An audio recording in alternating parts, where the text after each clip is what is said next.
Hello students. तो last lecture में हम लोगों ने देखा था इकोनॉमिक्स का chapter number 4 banking and monetary policy. उसके अंदर मैंने आपको बैंकिंग के बारे में बताया था, फंक्शंस बताए थे, कॉमर्शियल बैंकिंग के आपको प्राइमरी और सेकेंडरी फंक्शन बताए थे। मेरा एक आज का नेक्स्ट और लास्ट वीडियो लेक्चर है जिसके अंदर मैं आपको कॉमर्शियल बैंक के टाइम और मॉनेटरी पॉलिसी के बारे में पूरा एक्सप्लेनेशन देने वाला हूँ। तो चलिए स्टार्ट करते हैं हम लोग टॉपिक। तो यहाँ पे आपको आई थिंक मैंने लास्ट लेक्चर के अंदर ये डायग्राम तो आपको ऐसे मैंने बताया हुआ था कि कॉमर्शियल बैंकिंग को कितने टाइप में डिवाइड करा जाता है। तो वहाँ पे आपको दिया हुआ है एज़ पर आवर रूल्स, हमारे गवर्नमेंट ने जो आरबीआई ने रूल्स के हिसाब से बैंकों को डिवाइड करा है वो दो टाइप में करा हुआ है। First is a commercial bank and second is a cooperative bank, जो आपको दिखाई दे रहा है। कॉमर्शियल बैंक के अंदर भी चार टाइप की अलग अलग बैंकें आती हैं।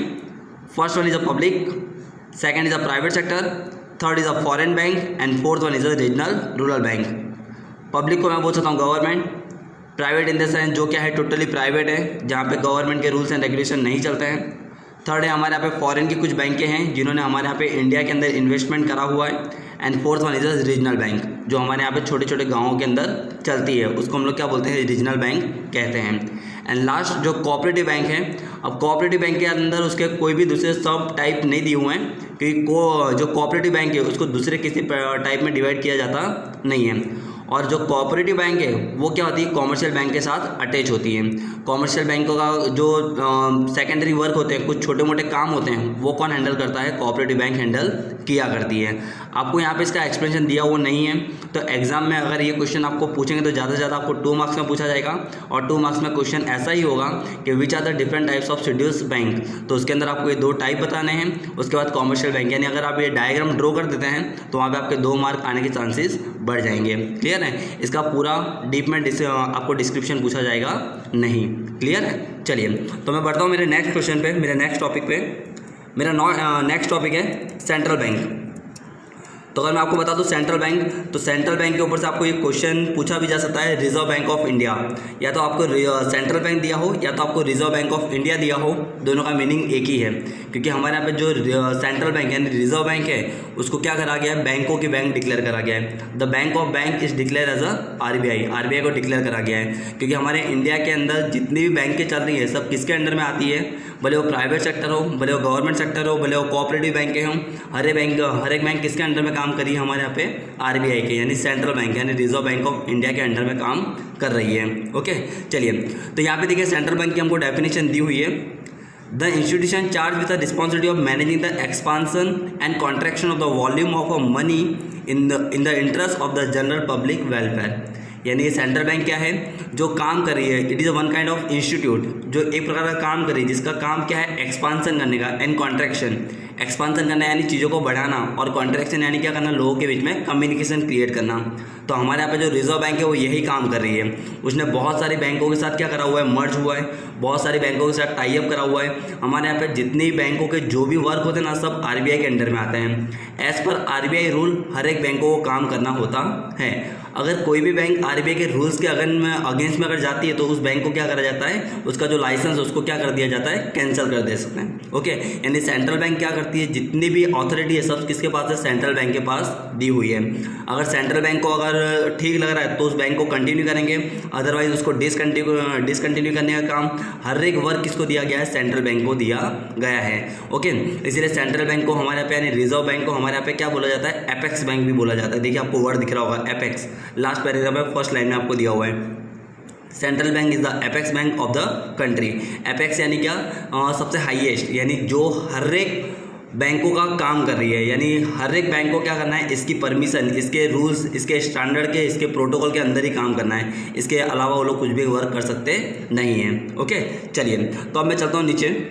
यहाँ पे आपको दिया हुआ है रिजर्व बैंक ऑफ इंडिया। अब रिजर्व बैंक ऑफ इंडिया हमारे यहाँ पे कौन कौन से काम करे वो आपको बता दूं, पर उससे पहले 1 मार्कर क्वेश्चन है हमारे यहाँ पे कि रिजर्व बैंक ऑफ इंडिया कब एस्टैब्लिश हुआ था, तो 1 अप्रैल 1935 को स्टार्ट हुआ था with a private paid of capital rupees 5 crore. 5 crore रुपया लगाकर उसको इन्वेस्ट करके 5 करोड़ रुपीज़ इन्वेस्ट करके रिजर्व बैंक ऑफ इंडिया को हमारे यहाँ पे स्टार्ट किया गया था। और जनवरी 1 1949 को इसको क्या करा गया था, नेशनलाइज किया गया था।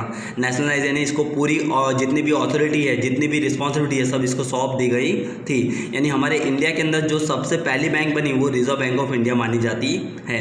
और आज हर एक बैंक को जो भी काम हो रहे हैं वो किसके अंडर में होते हैं, आरबीआई के अंडर में हो रहे हैं। ओके चलिए, अब इसके आपको कुछ फंक्शंस दिए हुए हैं। इसके अंदर पहला दिया है मॉनेटरी फंक्शन। मॉनेटरी यानी इसके जो मेजर फंक्शन है, जो इसके प्राइमरी फंक्शन है। ओके चलिए देख लेते हैं। तो उसके अंदर पहला ही दिया हुआ है आपको करेंसी इशू। तो ये तो आपको पता ही होगा, हमारे यहाँ पे जो भी करेंसी बनती है, करेंसी को इश्यू करने का काम किसका होता है? रिजर्व बैंक ऑफ इंडिया का होता है। ओके, अब हमारे यहाँ पे दिया हुआ है आपको कौन कौन सी करेंसी हमारे यहाँ पे दी हुई है आपको। करेंसी के अंदर आपको दिया हुआ है reserve bank of India has the sole right to issue notes of demonetization starting from ₹2 and above. यानी ₹2 से लेके उससे ज़्यादा की जो भी अमाउंट की नोट्स आती है वो कौन इश्यू करता है? हमारे यहाँ पे reserve bank of India issue करती है। Currency note of ₹1 and all currency coin are issue by the finance minister of government of India. याद रखिएगा 1 मार्क का क्वेश्चन भी है। ₹2 और ₹2 से ज़्यादा की जितनी भी करेंसी आती है वो हमारे यहाँ पे रिजर्व बैंक करती है, और ₹1 की जो करेंसी है उसके जो कॉइन है वो कौन इश्यू करता है? हमारे यहाँ पे फिनांस मिनिस्टर ऑफ गवर्नमेंट, वो इश्यू करता है। ओके चलिए, सेकंड वन आता है बैंकर टू द गवर्नमेंट। यानी बैंकर टू द गवर्नमेंट यानी क्या? जो सेंट्रल बैंक यानी रिजर्व बैंक ऑफ इंडिया है वो हर एक बैंकों की क्या है? बैंकर है। बैंकर इन द सेंस हर एक की हेड है। Okay, without permission of RBI you are not eligible to do any kind of task. Okay, जैसे अभी RBI ने बहुत सारे रूल दिए हैं, आपको आई थिंक पता होगा कि आप लोग बहुत बार सुनते भी होंगे कि भाई आज बैंकों के अंदर स्ट्राइक है, तो बैंकों के अंदर स्ट्राइक और ये सब किसके रूल्स एंड रेगुलेशन के हिसाब से होता है? RBI के। ओके, यानी ऐसा नहीं कि उसके एम्प्लॉयज़, बैंक के एम्प्लॉयज़ जाके डायरेक्ट वो लोग स्ट्राइक कर सकते हैं। पहले RBI की परमिशन के बाद ही वो लोग क्या करते हैं? ये सब स्ट्राइक और ये सब कर सकते हैं। अदरवाइज़ अगर RBI लास्ट में अगर कोई ऐसा डिसीजन ले कि भाई आपने इलीगल स्टेप लिए हुए हैं तो आपके बैंक को क्या कर दिया जाएगा? जो बैंक की जितनी भी रिस्पॉन्सिबिलिटी, जितनी भी अथॉरिटी, उसको कैंसिल करने का काम भी RBI के पास हो सकता है। ओके चलिए, तो बैंकर टू द गवर्नमेंट यानी क्या? गवर्नमेंट को कभी भी किसी भी चीज़ की जरूरत पड़ती है तो उसको इश्यू कौन करता है? करेंसी, और ये सब RBI करती है। आपको अभी मैं बता दूं, जैसे कोरोना वायरस की इफेक्ट अभी इंडिया में चल रही है, तो हमारे यहाँ पे जो भी फिनांस की जो प्रॉब्लम आ रही है, हमारे यहाँ पे फिनांस को किस तरह सेट करना, किस तरह उसको एस्टैब्लिश करना, किस तरह उसकी जो प्रॉब्लम क्रिएट हो रही है उसको मैनेज करना, तो ये सभी काम कौन कर रहा है? हमारे यहाँ पे RBI कर रहा है। ओके चलिए, third one, bankers bank and lender of a last resort. Bankers bank हर एक बैंकों की बैंक मानी जाती है, and lender of last resort यानी अगर कभी भी कोई भी ज़रूरत पड़ती है तो लास्ट में हम लोग एक ही चीज़ को याद करते हैं, किसको? RBI को। ओके, कोरोना वायरस की जो मैंने अभी एग्जांपल आपको दिया कि अभी भी हमारे यहाँ पे इंडिया के अंदर जो प्रॉब्लम क्रिएट हो रहा है, जैसे कि लोगों के घर तक खाना पहुँचाना, तो ये सब जो पैसा आ रहा है, जैसे गवर्नमेंट पता है ना, बहुत सारी चीज़ें आपने देखा होगा गवर्नमेंट ने इश्यू करी कि भाई इतना पैसा हम लोग लगाएंगे, 1 लाख करोड़ का पैकेज हम लोगों ने यहाँ दिया, लोगों के खाने के पीछे दिया, तो ये सब पैसा कौन इश्यू कर रहा है? रिजर्व बैंक ऑफ इंडिया कर रही है। यानी बैंक किसी दूसरी बैंकों से, आपने कहीं देखा न्यूज़ में ऐसा आया हो भाई SBI में से इतना पैसा गवर्नमेंट ने निकाला, बैंक ने सेंट्रल बैंक में से इतना निकाला, बैंक ने बैंक ऑफ बड़ौदा में से इतना निकाला? नहीं, आपको वहाँ पे एक ही नाम दिखाई दिया होगा, only for reserve bank of India यानी RBI। यानी गवर्नमेंट को जो भी पैसे चाहिए हों, गवर्नमेंट के पास लास्ट में एक ही ऑप्शन बचता है, क्या? रिजर्व बैंक ऑफ इंडिया, वहीं से पैसे आते हैं। Okay, fourth one, credit control. हमारे यहाँ पे क्रेडिट कंट्रोल करने का काम, जैसे कि हम लोग अभी हमारे इंडिया के बहुत सारे बाहर की जो कंट्रियाँ हैं उनकी बैंकों के साथ हमारे रिलेशन अच्छे हैं, तो हमारे रिजर्व बैंक ने क्या करा हुआ है? उनके साथ क्रेडिट कंट्रोल करके रखा हुआ है। यानी हमारी जो फिनांस कंडीशन है वो बाकी कंट्रियों के साथ बहुत ही अच्छी है। यानी जैसे अभी हम लोग बोलते हैं ना कि हमारा डॉलर और रुपया, उसको जो हम लोग मैच कर रहे हैं, उसके साथ जो क्या कर रहे हैं हम लोग, कंपेरिजन कर रहे हैं, वो कब पॉसिबल हो सकता है? कि जब हमारी बैंक क्या होगी? बहुत ही अच्छी पोजीशन पे होगी। जैसे रिजर्व बैंक ऑफ इंडिया ने अभी हमारा जो रुपया है, हमारी जो करेंसी है, उसको काफ़ी ऊपर ला चुकी है। यानी अगर कभी भी आपको क्रेडिट का क्रिएशन करना हो, आपको आपकी वैल्यू जनरेट करनी हो, तो वहाँ पे भी RBI आपको हेल्पफुल होती है। ओके चलिए, fifth one, custodian of foreign exchange reserve. सही है ये भी चीज़। Okay, reserve bank of India से एक और फ़ायदा हो रहा है कि फॉरेन का जो पैसा है वो भी हमारी कंट्री के अंदर आ रहा है। जैसे आपने देखा होगा इंडिया के अंदर डॉलर के अंदर भी अभी क्या हो रहा है? ट्रांजेक्शन हो रहे हैं। क्लियर है? बिटकॉइन, ये सभी चीज़ें हमारे इंडिया के अंदर आ चुकी है। तो इससे एक और फ़ायदा हो रहा है कि RBI क्या कर रही है? फॉरेन करेंसी को जनरेट कर रही है। यानी बहुत सारे देशों से हमारे यहाँ पर क्या आ रहा है? फॉरेन करेंसी आ रही है, जिससे हमारी वैल्यू और भी मार्केट में बढ़ चुकी है। क्लियर है? तो आप ये चीज़ भी वहाँ पर मेंशन कर सकते हैं। क्लियर है? तो ये थे मेरे RBI के मॉनेटरी फंक्शन। ओके चलिए, उसके अलावा आपको यहाँ पे दिए हुए हैं उसके नॉन मॉनेटरी यानी मैं बोल सकता हूँ इसके सेकेंडरी फंक्शन। सेकेंडरी में देखिए आपको पहला ही दिया हुआ है regulatory and supervisory function. Regulatory and supervising function बहुत ही ईजी है। और रेगुलेटरी करना एंड सुपरवाइजरी यानी क्या करना? हर एक बैंकों के ऊपर नज़र रखने का काम कौन कर रहा है? हमारे यहाँ पे रिजर्व बैंक ऑफ इंडिया।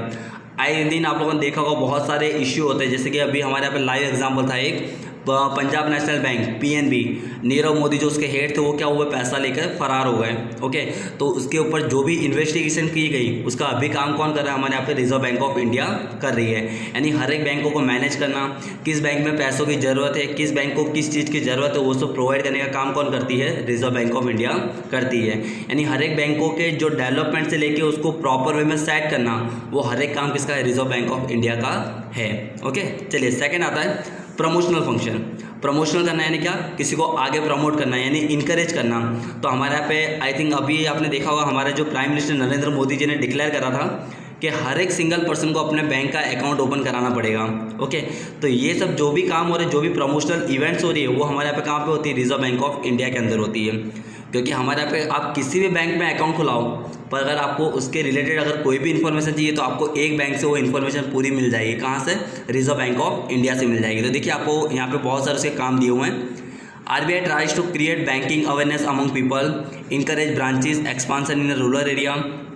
यानी RBI क्या कर रहा है, लोगों को अवेयर कर रहा है, लोगों को अवेयर कर रहा है किसके लिए, कि भाई अकाउंट ओपन कराओ, आपको इन फ्यूचर ज़रूरत पड़ेगी, ये हो गया। फिर गाँव के अंदर बैंक पहुंचाना, फिर आप लोगों ने देखा होगा दूसरे बहुत सारे फंक्शन जैसे ऑनलाइन बैंकिंग है, ATM है, डेबिट कार्ड है, ये सब की जो फैसिलिटी है, जो प्रमोशनल फंक्शन है, वो क्या कर रहे हैं, RBI ने गाँव तक, शहरों तक पहुँचाए हुए हैं। ओके, चलिए देन थर्ड वन आता है फाइनेंशियल इंक्लूजन एंड डेवलपमेंट। ये भी एक बहुत ही इंपॉर्टेंट पॉइंट है। फाइनेंशियल इंक्लूजन यानी कभी भी कंट्री के अंदर कोई भी अगर नेचुरल कैलामिटी क्रिएट होती है, अगर कोई भी फाइनेंशियल क्राइसिस अगर कंट्री के अंदर आता है, जैसे कि लाइव एग्जांपल अभी हमारे यहाँ पे चल रहा है कोरोना वायरस, तो किसी भी प्रकार का अगर फाइनेंशियल क्राइसिस अगर कंट्री के अंदर आता है तो उसको डेवलप करने का, फाइनेंशियल इंक्लूजन करने का काम किसका होता है, रिजर्व बैंक ऑफ इंडिया का होता है। पैसे से लेके फाइनेंशियल पूरी कंडीशन तक क्या करना, कंट्री को सेट करना, वो काम किसके पास होता है, और रिजर्व बैंक ऑफ इंडिया के पास होता है। स्मॉल स्केल इंडस्ट्री है, एग्रीकल्चर है, फिर लोगों के जो गरीब लोग हैं उनको काम दिलाना प्रॉपर, ये सभी काम किसका होता है, रिजर्व बैंक ऑफ इंडिया का होता है। आप लोगों ने भी देखा होगा गवर्नमेंट ने डिक्लेयर करा था कि जितने भी लोकल पर्सन हैं, जो लोग वेजेस पे काम करते थे, मजदूर लोग, उनके अकाउंट में गवर्नमेंट ने क्या करा, 1000 रुपीज़, 2000 रुपीज़, 5000 रुपीज़ जो क्रेडिट कराए, तो ये सभी पैसा कहाँ से डिपॉजिट हो रहा है, RBI के अकाउंट में से क्या हो रहा है, पैसा डिडक्ट हो रहा है। ओके, तो ये इसके सेकेंडरी फंक्शंस भी कुछ आपको दिए हुए हैं। ओके, चलिए उसके अलावा मेरा नेक्स्ट पॉइंट आता है मॉनेटरी पॉलिसी। बहुत ही अच्छा पॉइंट है मॉनेटरी पॉलिसी। तो सबसे पहले मैं आपको मॉनेटरी पॉलिसी की डेफिनेशन दे दूँ। तो देखिए आपको यहाँ पे दिया हुआ है monetary policy. Monetary policy constitutes the conscious step undertaken by the monetary authority which bring about changes in the stock of money, source generation of money and cost of money। यानी मॉनेटरी पॉलिसी का अगर मैं आपको एक meaning बताऊँ तो monetary policy का meaning यही है कि क्या करना, मनी को स्टॉक करना, यानी मनी को स्टोर करना, सोर्स जनरेशन ऑफ मनी, कहाँ से मनी जनरेट हो सकती है उसका सोर्स देखना, एंड कॉस्ट ऑफ मनी, और मनी को क्या करना, सेट करना, मनी का प्राइस डिसाइड करना। आपके लिए बहुत ही टफ पॉइंट होगा ये, क्योंकि थोड़ा सा आपको प्रैक्टिकल देखना पड़ेगा। अगर मैं आपको बताऊं थोड़ा सा कि मॉनेटरी पॉलिसी अभी हमारी गवर्नमेंट ट्राई करती है हो सके वहाँ तक हमारा जो करेंसी, हमारा जो रुपया है वो थोड़ा सा बढ़े, उसकी वैल्यू बोल सकते हैं कि हम लोग के फॉरेन ट्रेड के अंदर हमारी जो करेंसी, हमारा रुपया, उसकी वैल्यू क्या हो, थोड़ी बढ़े। तो ये बढ़ाने का काम किसका है, मॉनेटरी पॉलिसी का है। यानी मॉनेटरी पॉलिसी क्या मेंटेन करता है कि हमको आने वाले भविष्य के लिए कितना पैसा इकट्ठा करके रखना है, हम लोग ऐसे कौन से सोर्सेज जनरेट करके जिससे हमको पैसा मिल सके, और हम लोग इस तरह ऐसा क्या काम करें कि हमारा जो रुपया है वो फॉरेन की करेंसी के बराबर में आ सके। तो ये सभी काम किसका होता है, मॉनेटरी पॉलिसी का है। अगर आपकी कंट्री ने मॉनेटरी पॉलिसी अच्छी डेवलप की हुई है तो हमारा जो रुपया है, हमारी करेंसी है, वो बाकी कंट्री के कंपेरिजन में बहुत ही ज़्यादा आगे बढ़ सकती है। तो आपको ये चीज़ यहाँ पे मेंटेन करनी होगी। ओके, चलिए, तो ये मॉनेटरी पॉलिसी की डेफिनेशन में आप यही वाली डेफिनेशन बहुत ही ईजी वे में लिख सकते हैं। उसके अलावा यहाँ पे आपको डेफिनेशन दी है, पर as per my opinion this definition is damn good. Okay, चलिए अब आता है कौन कौन से उसके इंस्ट्रूमेंट आते हैं जिससे आप मॉनेटरी पॉलिसी कंट्रोल कर सकते हैं। तो देखिए उसके अंदर पहला आपको दिया हुआ है क्वांटिटेटिव मेजर। क्वांटिटेटिव यानी क्या, ऐसे कौन से मेजर हैं, यानी नंबरिंग, यानी क्वांटिटेटिव यानी क्या, नंबरिंग। ओके, तो उसके अंदर आपको दिया हुआ है बैंक रेट। एक लाइव एग्जांपल मैं आपको दूं, जैसे हमारे यहाँ पे कोरोना वायरस की इफेक्ट हुई थी, बैंक ने क्या करा, फाइनेंशियल कंडीशन को सेट करने के लिए क्या करा, रेट ऑफ इंटरेस्ट क्या करा, कम कर दिया था। पर जैसे एक बार कंडीशन हमारे यहाँ पे थोड़ी सेट होगी, गवर्नमेंट क्या करेगी, वापस रेट ऑफ इंटरेस्ट क्या करेगी, बढ़ा देगी। आप लोगों ने सभी ने देखा होगा कि गवर्नमेंट ने क्या करा, हमको फिक्स डिपॉजिट, जो हम लोग बैंकों के अंदर पैसा रखते थे, उसके अंदर पहले हमको 7% मिल रहा था, पर जैसे जैसे हमारी फाइनेंशियल कंडीशन थोड़ी डाउन होती है तो गवर्नमेंट क्या करती है, रेट ऑफ इंटरेस्ट को क्या करती है, थोड़ा सा कम कर देती है। एज़ पर जैसे कि अभी के रूल के हिसाब से 2020 में जैसे ऐसा फाइनेंशियल क्राइसिस क्रिएट होता है, गवर्नमेंट ने क्या करा, फिक्स डिपॉजिट के ऊपर रेट ऑफ इंटरेस्ट 2% क्या कर दिया, कम कर दिया कि भाई अब आपको 7% मिलता था, पर अब आपको 7 नहीं, अब आपको 5% ही मिलेगा। ओके, तो ये काम भी किसका होता है, मॉनेटरी पॉलिसी में डिसाइड किया जाता है कि कब कितना रेट ऑफ इंटरेस्ट दिया जाएगा। ओके, यानी जब हमारी कंडीशन अच्छी होती है, हमारी फाइनेंशियल कंडीशन अगर प्रॉपर है तो हम लोग रेट ऑफ इंटरेस्ट क्या करेंगे, बढ़ा देते हैं। पर जैसे हमारी फाइनेंशियल कंडीशन थोड़ी प्रॉब्लम में आती है तो हम लोग रेट ऑफ इंटरेस्ट क्या करते हैं, घटा देते हैं। आपको यहाँ पे कुछ एग्जाम्पल दिए हुए हैं कि इंडिया के अंदर कब कब किस तरह का रेट था। आई थिंक देखिए, आपको मैं बताऊं तो जब इंडिया फ्रीडम से फ्री हुआ था 1947 में, तो 1953 के अंदर हमारा बैंक रेट का इंटरेस्ट था 3.5%। वहीं 1981 में आप सिर्फ देखेंगे 22-23 सालों के अंदर क्या हो गया, कितना बढ़ गया, यानी 3 गुना हो गया है, 10% आ गया। 1991 में आपको 12% दिखाई दे रहा होगा, जिस साल हमारे इंडिया में इंडस्ट्रियलाइजेशन हुआ था। और 2016 में वापस क्या हो गया, जैसे पॉपुलेशन ओवर पॉपुलेशन होने लगी, बढ़ने लगी, तो रेट ऑफ इंटरेस्ट क्या हो गया, 7 हो गया। और अगर मैं अभी आपको 2020 का बोलूँ तो रेट ऑफ इंटरेस्ट गवर्नमेंट ने 5% के आसपास ला के रख दिया है। और अगर अभी कोरोना की अगर इफेक्ट लंबे टाइम तक चलती रही तो हमारे यहाँ पे जो रेट ऑफ बैंक इंटरेस्ट वो क्या हो जाएगा, काफ़ी ज़्यादा कम हो जाएगा। तो ये भी काम किसका होता है, और हमारे यहाँ पे मॉनेटरी पॉलिसी के अंदर ये सब डिसाइड किया जाता है। और ये सभी डिसाइड कौन करता है, तो वापस एक ही चीज़ आती है इसके अंदर भी, रिजर्व बैंक ऑफ इंडिया यानी RBI। देखिए आपको सोर्स में दिया हुआ है, ये किसका डेटा है, रिजर्व बैंक ऑफ इंडिया से लिया गया डेटा आपको दिया हुआ है। ओके, चलिए उसी के नीचे एक पॉइंट आ रहा है, बहुत ही अच्छा है, repo rate and reverse repo rate. बहुत ही ईजी में बता रहा हूँ, ध्यान से थोड़ा सुनिएगा आप। क्या होता है, when commercial bank need funds for a very short period, sometime for 1 day, 7 days, 15 days, they sell some security which are held by them to RBI with a repurchase agreement at a particular rate. This called repo rate. बहुत ही easy way में बता रहा हूँ मैं आपको। जब कभी भी commercial bank, commercial in the sense जो हमारे यहाँ पे SBI, बैंक ऑफ बड़ौदा, देना बैंक, बहुत सारी बैंकें हैं, उनको अगर फाइनेंशियल कंडीशन को सेट करने के लिए पैसे की ज़रूरत पड़ती है तो RBI क्या करता है, उनको कुछ पैसा देती है। यानी रेपो रेट यानी क्या, कॉमर्शियल बैंक को ज़रूरत पड़ने पे RBI उनको पैसा देती है कुछ समय के लिए विद सम परसेंटेज। ओके, कुछ परसेंटेज के हिसाब से, तो उसको बोला जाता है रेपो रेट। यानी क्लियर हो रहा है मैं क्या बोल रहा हूँ आपको। अगेन मैं बोल रहा हूँ, रेपो रेट यानी क्या, कॉमर्शियल बैंक को ज़रूरत पड़ने पे RBI पैसा देती है, किसको, कॉमर्शियल बैंक को, उसको बोलते हैं रेपो रेट। और वहीं पे उल्टा आता है रिवर्स रेपो रेट, जिसके अंदर क्या होता है, RBI को ज़रूरत पड़ने पे कॉमर्शियल बैंक क्या करती है, उनको पैसा देती है, किसको, RBI को। ओके, यानी रेपो रेट में क्या होता है, कॉमर्शियल बैंक RBI से पैसा लेती है, जबकि रिवर्स रेपो रेट में क्या होता है, RBI को पैसे की ज़रूरत पड़ने पे वो क्या करती है, कॉमर्शियल बैंक से लेती है। अभी का लाइव एग्जांपल देखें तो कोरोना वायरस के इफेक्ट के कारण अभी RBI को ज़रूरत पड़ने पर वो क्या कर रही है, दूसरे बैंकों से पैसा ले रही है। जैसे कि SBI से थोड़ा पैसा लिया, बैंक ऑफ बड़ौदा से लिया, इस तरह जो लोग क्या कर रहे हैं, पैसा जनरेट कर रहे हैं। तो RBI अभी किस वे पे काम कर रही है, रिवर्स रेपो रेट पे। और जब कभी भी कंट्री के अंदर अगर रिवर्स रेपो रेट जनरेट होता है तो उस साल कंट्री के अंदर जितना भी रेट ऑफ इंटरेस्ट है हर एक चीज़ पे क्या होगा, कम होगा। क्योंकि अगर हमारी सेंट्रल बैंक, हमारी RBI जैसी बैंक की अगर डाउनवर्ड ही चल रही है, अगर वही ख़राब कंडीशन में चल रही है तो हमें यहाँ पे रेट ऑफ इंटरेस्ट हमको प्रॉपर वे में मिल पाएगा नहीं। तो ये 2 पॉइंट आप बहुत ही ईजी वे में याद रखिएगा। ओके, चलिए आपको यहाँ पे देखो दिया हुआ है थोड़ा उसके बारे में डीप, पर ये देखिए आपको यहाँ पे दिया हुआ है कुछ परसेंटेज कि जनवरी के अंदर रेपो रेट था हमारे यहाँ पे 6.5, जो रिवर्स रेपो रेट था 5.50, मार्च के अंदर 2010 में दिया हुआ है हमको 5.0, जो कम होता जा रहा है। रिवर्स रेपो रेट था 3.5, अप्रैल 2016 में 6.5 और रिवर्स रेपो रेट था 6। जस्ट फॉर एग्जांपल अगर आपको 1 मार्क में कहीं पूछते तो आप ये याद रखिएगा। ओके, चलिए थर्ड वन आता है stabilization under emergency situation. Okay, ये भी सही है। कभी भी किसी भी इमरजेंसी सिचुएशन के अंदर अगर आपको गवर्नमेंट को सेट करना है, जैसे कि अभी आपने यहाँ पे लाइव एग्जांपल चल रहा है कोरोना वायरस का, कि अभी हमारे यहाँ पे फाइनेंशियल क्राइसिस क्रिएट होने वाला है इंडिया के अंदर कुछ ही समय के अंदर, कि 2020 एंड 21, 22 शायद 2-3 साल तक हमारे इंडिया के अंदर क्या होगा, फाइनेंशियल क्राइसिस क्रिएट होगा। तो वहाँ पर भी हमको ऐसी मॉनेटरी पॉलिसी बनानी पड़ेगी जिससे हम लोग हमारी फाइनेंशियल कंडीशन को जल्दी से जल्दी कर सकें, सुधार सकें। तो वहाँ पर भी मॉनेटरी पॉलिसी बहुत ही बेनिफिशियल होगी। ओके, चलिए fourth one, cash reserve ratio, CRR। Cash reserve ratio यानी मैं आपको बता दूं, दिया हुआ है इसके अंदर आपको, all commercial bank have to keep certain minimum cash reserve with the RBI। Initially CRR was decided to be 5% of demand deposit and 2% of time deposit.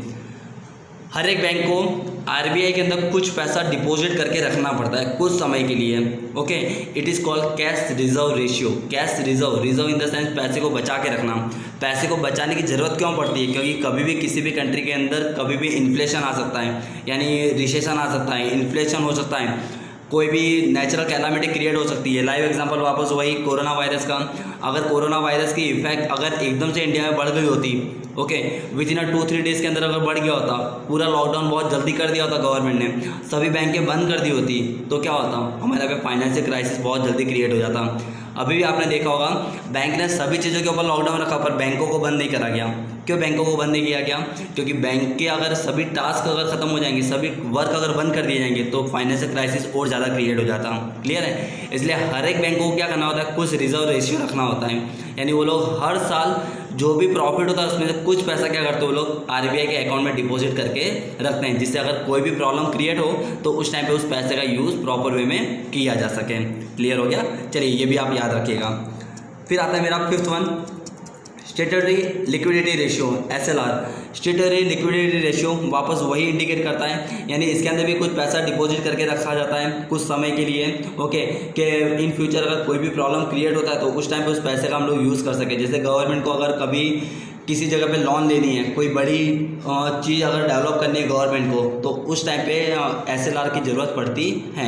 यानी गवर्नमेंट को अगर कहीं पे भी इन्वेस्टमेंट करना हो तो वहाँ पे इस चीज़ की हम लोग को क्या हो सकती है? रिक्वायरमेंट हो सकती है, तो वहाँ पे हम लोग इस चीज़ का यूज़ ज़्यादा वे में कर सकते हैं। So it is called SLR।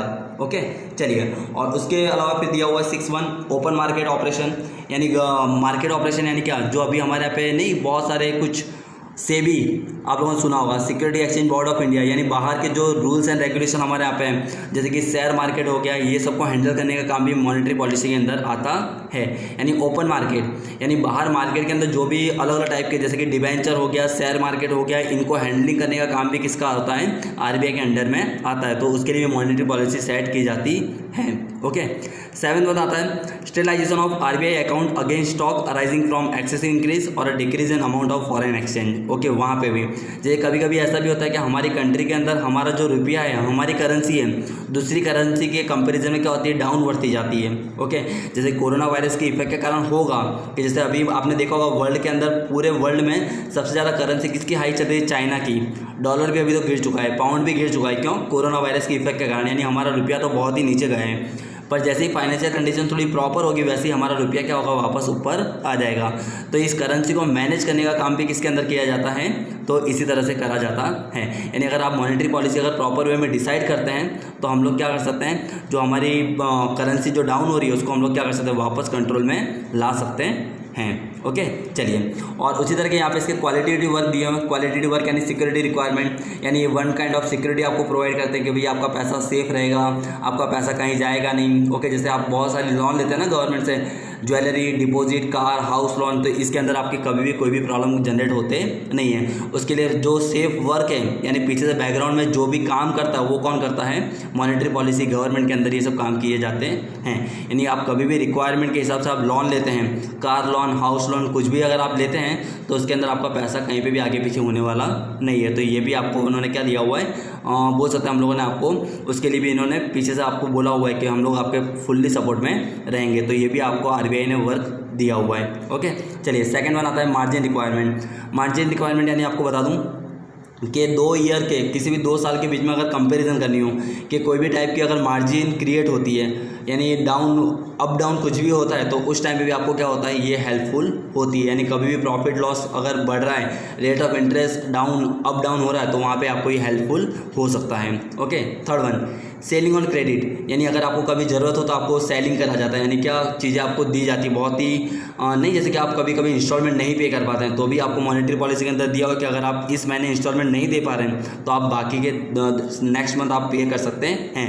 जैसे कि गवर्नमेंट ने अभी करा हुआ है, लोगों को 6-6 महीने तक के लिए क्या करा हुआ है? गवर्नमेंट ने इंस्टॉलमेंट बंद कर दिए कि आप बाद में जब आपके पास करेंसी आएगी, पैसा आएगा, तब आप क्या करेंगे? फुल्ली आपका इंस्टॉलमेंट पे कर देंगे। ओके, एंड 4th वन है डिस्क्रिमिनेटरी इंटरेस्ट रेट, यानी आपको जो भी इंटरेस्ट दिया जा रहा है वो प्रॉपर दिया जा रहा है। ओके, आप सेविंग अकाउंट के अंदर पैसा रखते हैं, आप कभी हाउस लोन लेते हैं तो लोन के ऊपर आपको जो पैसा भरना है वो एज़ पर आपके बजट में हो, इस तरह गवर्नमेंट आपको क्या करती है, वसूल कर रही है। ओके, जैसे कि अगर आप हाउस लोन लेते हैं तो अगर आप कोई प्रॉपर बैंक से लेते हैं तो आपको वहाँ पे 8%, 9% इस तरह की फैसिलिटी भी आपको क्या हो रही है, रिजर्व बैंक के द्वारा दी जा रही है, जिससे आपकी मॉनेटरी पॉलिसी में किसी प्रकार की इफेक्ट ना आ सके। क्लियर है? तो आई होप आपको पूरे के पूरे टॉपिक बहुत ही इजी वे में क्लियर हो चुके होंगे। अगर आपके कोई भी डाउट्स हो आप एनी टाइम मुझे मेरे कमेंट बॉक्स के अंदर कमेंट करके पूछ सकते हैं। Till then bye and take care.